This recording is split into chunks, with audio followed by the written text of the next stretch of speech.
Big brothers are rough. My brother was 4 years older than me, but I think he's actually older than his age. He told people he was 21 when he was 14, and he could have passed for it. I mean, he had a full beard when he was 14 years old. That being said, the first time my parents left us alone together was when he was 12 and I was 8, and he was in charge.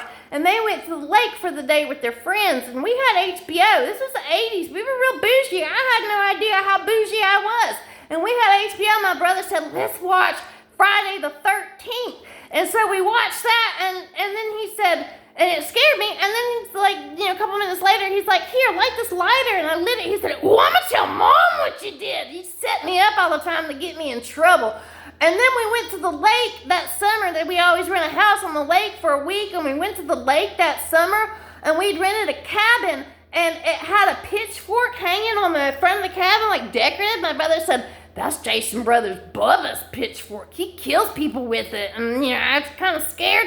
And then we went swimming under the dock. And, the dock, it floats on these little foam pieces. You can swim in between them like a maze. And we were swimming under the dock, and my brother said, Jason's brother Bubba lives under the dock. I was so scared that vacation. But another vacation that we had 2 years earlier, my dad said, if y'all get up on skis, I'll buy you anything you want. I was 6 and my brother was 10, and at the age of 10, my brother already had a raging red man habit. And he said, I want some skull, and whatever my big brother wants. Yeah, I want some skull too, Dad. And he comes back from the store, walks down to the dock. My brother and I are sitting in the boat, and he throws that skull at us, and he goes, oh, God. And he walks off, and so my brother opens it, and he hands it to me, and I said, what am I supposed to do with it? And he said, you pinch off a big piece of it as much as you can, you stick it in your mouth, you chew it, and you swallow it.